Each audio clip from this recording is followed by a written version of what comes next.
vote based on what happens on this issue. Joining me now, Congressman Joe Sestak and Congressman Joe Courtney of Connecticut. Both gentlemen are not in the Progressive Caucus, but they are strong supporters of the public option. Gentlemen, happy Labor Day weekend. Let's start it off with a smile tonight. I can't wait to catch a fish in Minnesota this weekend. Gentlemen, there's a lot of talk about what's happening in the White House, a couple of different factions. Some are for the public option. Some want to really negotiate out of this just to cut any political deal. Congressman Sestak, is there wiggle room on your part in the House on this? To get out of the public health care plan option? I hope not. I'm going to have a very difficult time voting for any plan that doesn't have a public option. Look, we have a responsibility to cover everyone, but we also have a requirement to do reform to get prices down. So in the future, we can afford health care as a nation, and that's what the public option is. It's an absolute economic requirement. The moral necessity of covering everyone coincides with an economic requirement so we can afford to do so. And I hope the president and I hope every Democrat comes back with strong knees, not with them buckled, and standing up to fight for it. Joe Courtney, how do you view the mindset of the Democrats right now going back to Washington? Do you sense a determination, having talked to some of your colleagues, before you go back to work next week?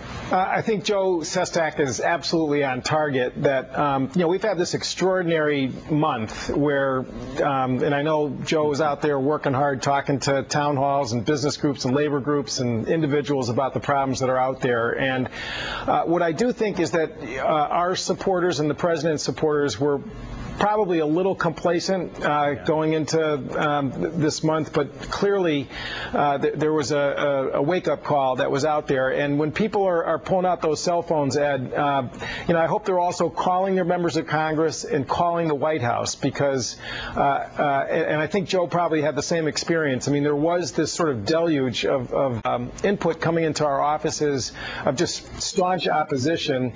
I want to talk to you about that, because, Congressman, that's not going to stop. I mean, these birthers, or should I say that these Tea Party Express, these folks are going to be showing up next week. This is one comment from Brendan Steinhauser, who was organizing this group with Dick Armey, this Freedom Bunch that's going to be showing up at your doors. And I think these are some pretty ominous comments. There will be some chaos. There will be some yelling. Some individuals visiting the Speaker of the House might even call her an evil monger.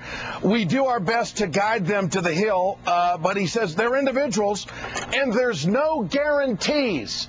Gentlemen, what does that mean? Do you know what you're going to be facing when you go back to Washington? Congressman Sestak first. What do you think? Well, it's interesting. I walk out of here and go into my 10th town hall in Upper Darby this evening, and look, and I'm a Navy admiral. I've seen a lot of stuff being thrown at me, and Joe's up there protecting a strong Navy in Groton.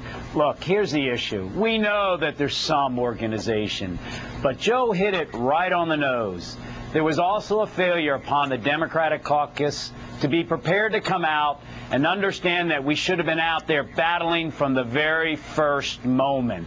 So look, yes, they're going to roll in, but if the Democrats understand it's not about them, it's about Americans that absolutely cannot wait another 15 years since the Clinton effort failed. We will stand strong. Congressman, you're so right. This is about courage at this point. Absolutely. This is about addressing a moral issue. The American people have spoken within the last year on an election. Here's what Nancy Pelosi has to say about a public option coming out of a House bill. A bill without a strong public option will not pass the House. Eliminating the public option would be a major victory for insurance companies who have rationed care, increased premiums, and denied coverage. Absolutely. Courtney, Joe Courtney, what else has to be said at that point? I mean, those are facts. Her statement is factual. This is what the insurance industry has done to the American people, deny coverage. Would you accept anything short of a public option? It's impossible for me to imagine us passing a bill in the House, certainly the first time through, without a public plan. And, Joe sat through the caucuses, as have I, and I just don't think the votes are there. But what I would, again, emphasize to your listeners and viewers is that this is not a spectator sport right now. People, the best answer to the problems of democracy is more democracy, as Al Smith once said. And if people are going to, go to the streets in Washington to oppose this, well, then our folks have to do the same, and we have to show that our numbers are bigger and that our voices are louder in terms of the need for our country to not drop the ball for this generational challenge. As Joe points out, this is a historic test for all of us in terms of whether or not we can get this done. Congressman Joe Sestak, Congressman Joe Courtney, thanks for your time tonight. You guys, I know you're going to be working this weekend, but enjoy the Labor Day weekend, and we'll see you in Washington next week. Appreciate your time. Ed. Thank you. See you next week, Joe. We're going after it. Thank you, gentlemen. Thanks for being here. Let's turn